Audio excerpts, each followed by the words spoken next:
Hi dear friends, मैं शिवानी अग्रवाल, आपकी दोस्त, आपकी होस्ट, आपके फेवरेट चैनल गेटवे क्लासेस में आप सभी का स्वागत करती हूँ। आज के इस वीडियो में हम यूनिट 3 का सेकेंड लेक्चर लेने जा रहे हैं और काफ़ी इंपॉर्टेंट है। सिलेबस हम ऑलरेडी डिस्कस कर ही चुके हैं। So without much ado let us start the lecture of the day. And ये है हमारा topic, this is our topic, that is effective writing tools and methods. काफ़ी अच्छा टॉपिक है। इंडक्टिव और डिडक्टिव के बीच में अंतर भी आ सकता है, डिफ्रेंशिएट करना भी आ सकता है। एंड बाकी सारे ऑर्डर्स तो इम्पॉर्टेंट हैं ही। मुझे 2024 के लिए ये जो टॉपिक है ये काफ़ी ज़्यादा इम्पॉर्टेंट लग रहा है 7 मार्क्स के लिए। तो आप तैयार करिएगा और चलिए आइए डिस्कस करते हैं what is inductive method. Inductive method में होता क्या है, मैं इससे पहले कि आपको वर्ड टू वर्ड पढ़ाऊँ आपको बता देती हूँ।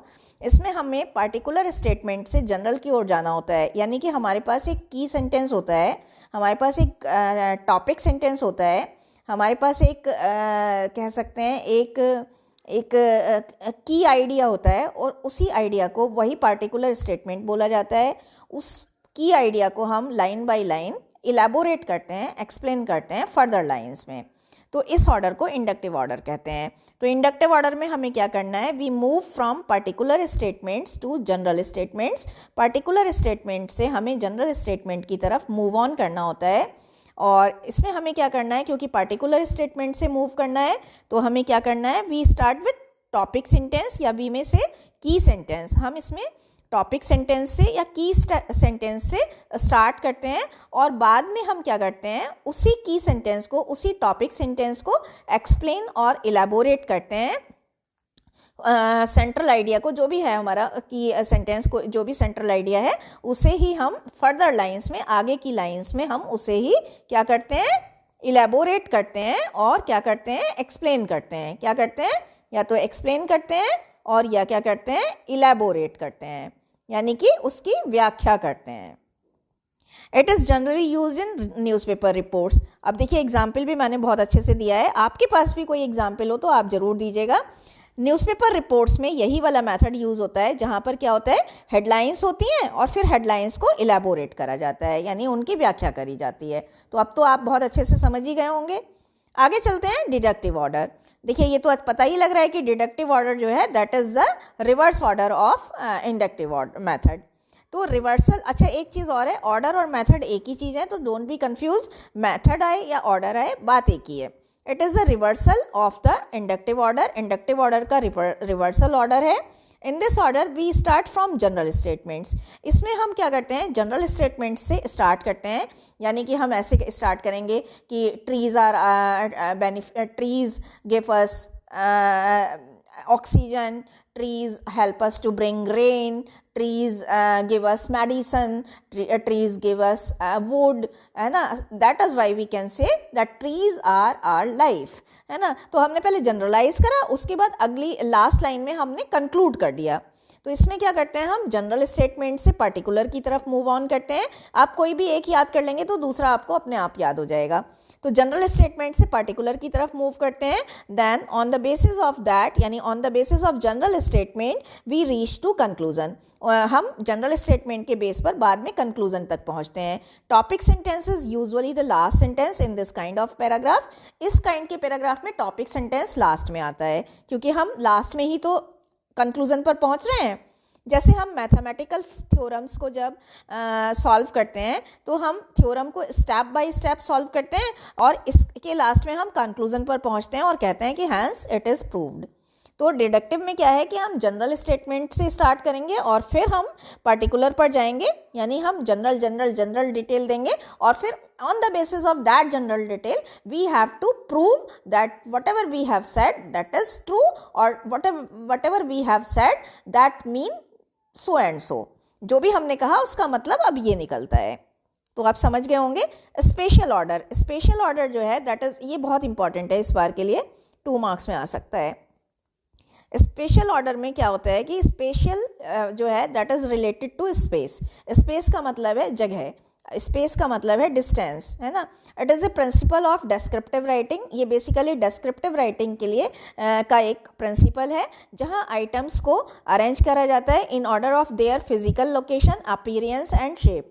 जहाँ पर आइटम्स को उनके फिजिकल लोकेशन, उनकी अपीयरेंस और उनके शेप के ऑर्डर में अरेंज किया जाता है। Spatial order is used to describe the location of things in order as they appear in shape. Spatial order जो है वो चीज़ों की लोकेशन को डिस्क्राइब करता है जैसे कि वो चीज़ें शेप वाइज दिखती हैं। जैसे कोई चीज़ अगर राउंड शेप में दिखती है तो हम उसे उसी तरह से डिस्क्राइब करेंगे। कोई रेक्टेंगुलर शेप में है, कोई ओवल शेप में है, ओवल का मतलब अंडाकार शेप में है, कोई सिलेंड्रिकल शेप में है, तो हम जिस शेप में वो चीज़ है उसको उसी के हिसाब से डिस्क्राइब करते हैं। This method is use to describe parts of machine. ये मैथड जो है मशीन के पार्ट्स को डिस्क्राइब करने के लिए यूज़ करा जाता है, या फिर measurement of land area infrastructure, किसी भी बिल्डिंग के इंफ्रास्ट्रक्चर को बताने के लिए, किसी भी एरिया को के मेजरमेंट को, लैंड के मेजरमेंट को डिफाइन करने के लिए हम जो है ये मेथड का यूज़ करते हैं। मशीन के पार्ट्स भी आपने देखा होगा, मशीन के पार्ट्स को अगर समझाना है तो जैसे जो पार्ट जहाँ लगा हुआ है, जो चीज़ यहाँ जहाँ लगी हुई है, हम उसको उस तरह से समझाते हैं। तो जैसे ट्री है, ये ट्री का ये जो है रूट्स हैं, है ना, ये जो है वो स्टेम्स हैं, तो ये जो है फ्लावर है। तो हम जो है parts of machine, parts of flower या पार्ट्स, किसी भी चीज़ के पार्ट्स को समझाने के लिए, या फिर लैंड एरिया और इंफ्रास्ट्रक्चर को मेजरमेंट समझाने के लिए भी हम इस मेथड का यूज़ करते हैं। बहरहाल कुछ भी हो, हम स्पेशल मेथड का यूज़ चीज़ों को स्पेस वाइज दर्शाने के लिए, फिजिकल अपीयरेंस वाइज दिखाने के लिए, फिजिकल लोकेशन वाइज दिखाने के लिए यूज़ करते हैं। Chronological order, the term chronology refers to time. Chronology जो है वो टाइम से रेफर करती है। इस मेथड में इवेंट्स जो है, events are arranged in the order as they occur in order of time. इसमें इवेंट्स को इस तरह से अरेंज करा जाता है, इस ऑर्डर में अरेंज करा जाता है जैसे कि वो इवेंट्स टाइम वाइज हुई हैं, यानी प्रायोरिटी बेसिस पर। जो इवेंट सबसे पहले हुई है उसे उस क्रम में, उसके बाद उससे डिसेंडिंग ऑर्डर की, उसके बाद उसके अगली वाली। तो in this order events occurred from first to last. इसमें events first to last occur होती हैं, जैसे ऐसे इनको डिस्क्राइब करा जाता है sequentially in terms of time, time के टर्म में सीक्वेंशियली।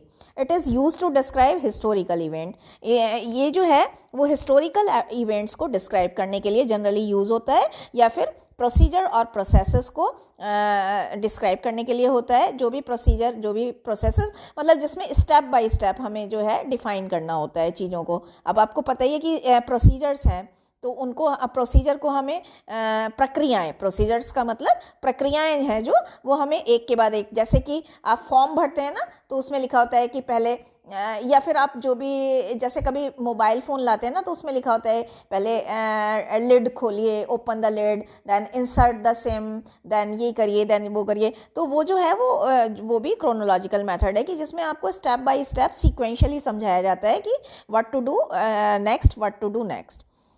और जनरली हिस्टोरिकल इवेंट्स को करने के लिए होता है। तो क्रोनोलॉजिकल ऑर्डर क्या है, जिसमें हम टाइम वाइज चीज़ों को अरेंज करते हैं, फर्स्ट टू लास्ट अरेंज करते हैं, और इन टर्म्स ऑफ टाइम।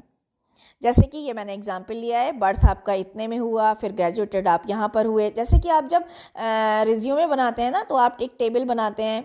कैसे बनाते हैं, क्या बनाते हैं आप, कि आपने जो है कौन से ईयर में कौन सी डिग्री ली, यही तो करते हैं ना आप।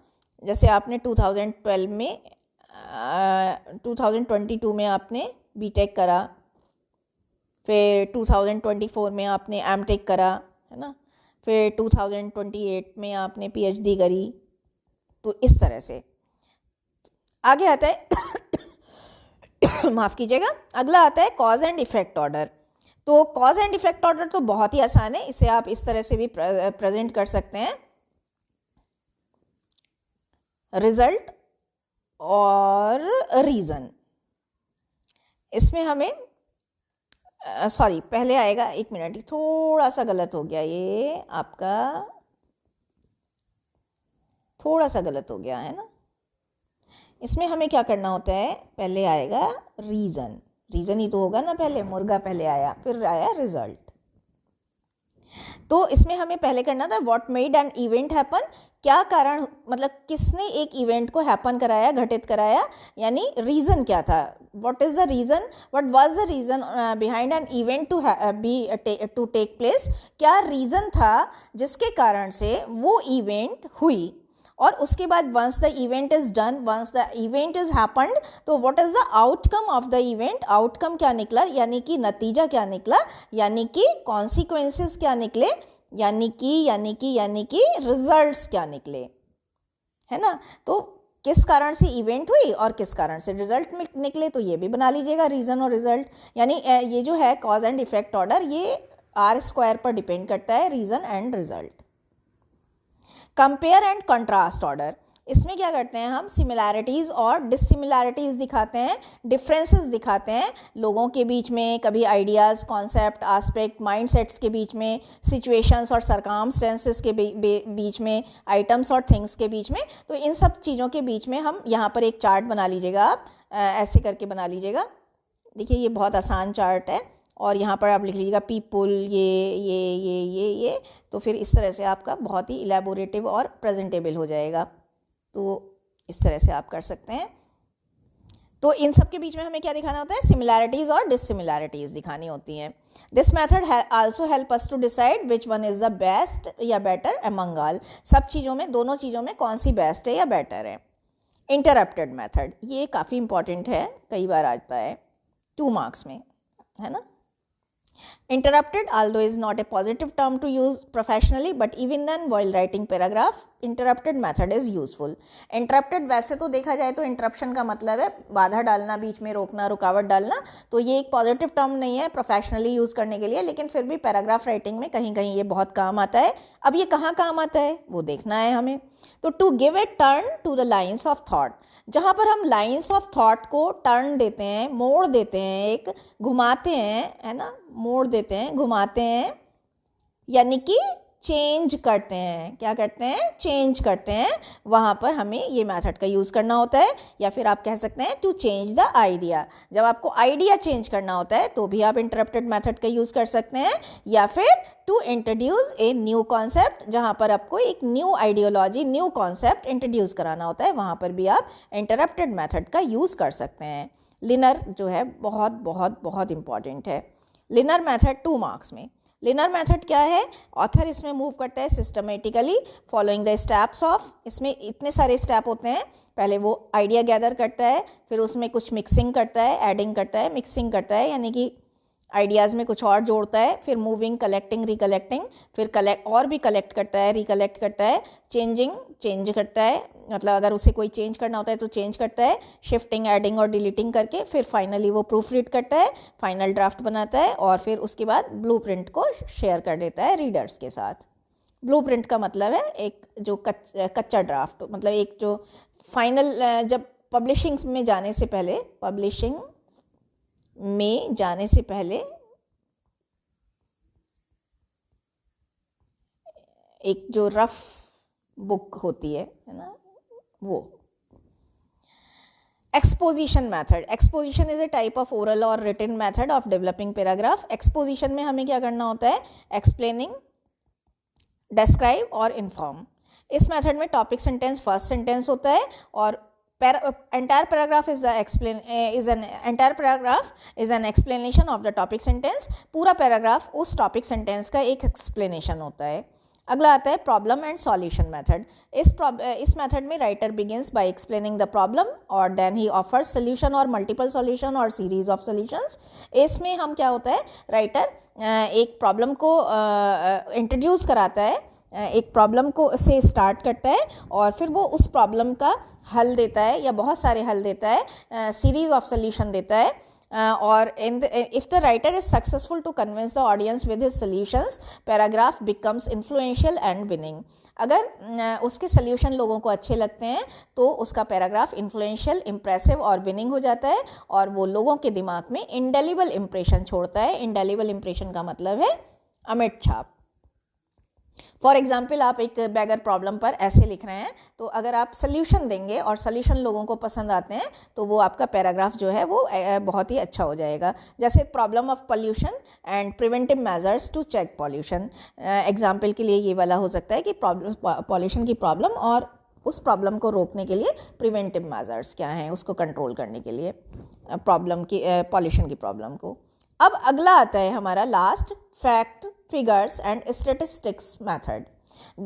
These form of details will not only help in the development of ideas but also makes your paragraph impressive, logical and rational. देखिए, आप कोई स्टेटमेंट खाली कह दे रहे हैं, आप मान लीजिए ये कह रहे हैं कि भारत की जनसंख्या दिन प्रतिदिन बढ़ती जा रही है, Indian population is on rise with each passing day, with each passing year, लेकिन आप उसमें जो है फैक्ट नहीं डाल रहे हैं कि लास्ट ईयर आपका सेंसस ये था, इस ईयर ये है, तो आप ये नहीं डाल रहे हैं। या आप कह रहे हैं कि शेयर मार्केट बढ़ता जा रहा है और उसमें सेंसेक्स का जो है आप आंकड़ा नहीं दे रहे हैं, तो वो आपका लॉजिकल इतना नहीं बनेगा। लेकिन अगर आप कोई स्टेटमेंट के साथ फैक्ट, फिगर्स, स्टेटिस्टिक्स दे रहे हैं तो आपका पैराग्राफ इंप्रेसिव भी हो जाएगा, लॉजिकल भी हो जाएगा और रेशनल भी हो जाएगा, कि आपने एवं ही नहीं कह दी बात कोई भी, उसमें एक लॉजिक है, रेशन है, तार्किक हो जाएगा आपका पैराग्राफ, और आपके पैराग्राफ में हैवी वेटेज हो जाएगा। ये H है और T है। But be careful and examine carefully that all the facts that we are going to use should be accurate and correct. लेकिन फैक्ट देते समय एक चीज़ के लिए बहुत प्रिकॉशन लेना है आपको। आपका पैराग्राफ में जो भी आप फैक्ट, फिगर, स्टेटिस्टिक्स यानी आंकड़े डालने जा रहे हैं वो आप क्रॉस एग्जामिन कर लीजिए, वो एक्यूरेट होने चाहिए और करेक्ट होने चाहिए। एग्जाम्पल हमने दिया है, the average person Yeats almost 1500 pounds of food a year. अब ये जो आप आंकड़ा दे रहे हैं वो ये है, The human eye winks an average of 42 lakhs times a year. Human eye जो है एक साल में इतने लाख बार विंक करती है, झपकती है। Walmart generates $30 lakhs in revenue every 7 minutes. Walmart जो है वो 30 lakhs डॉलर का रिवेन्यू जनरेट करता है हर 7 मिनट में। तो इस तरह से ये हमारा जो है बहुत ही इम्पॉर्टेंट टॉपिक था। आपके पास भी बहुत प्यारे प्यारे से एग्जाम्पल होंगे, तो please send your examples in the comment box, क्योंकि जब तक आप कमेंट्स नहीं भेजते हैं तो बिल्कुल भी मज़ा नहीं आता है। कमेंट्स भेजते हैं तो एक हमें लाइफ ब्लड मिलता है, हमको एक एनर्जी मिलती है, स्पार्क मिलता है टू डू समथिंग बेटर। तो please do send your comments and do send your suggestions for the betterment of the quality of this video. Thank you so much for watching Gateway Classes. Have a nice time. Bye bye.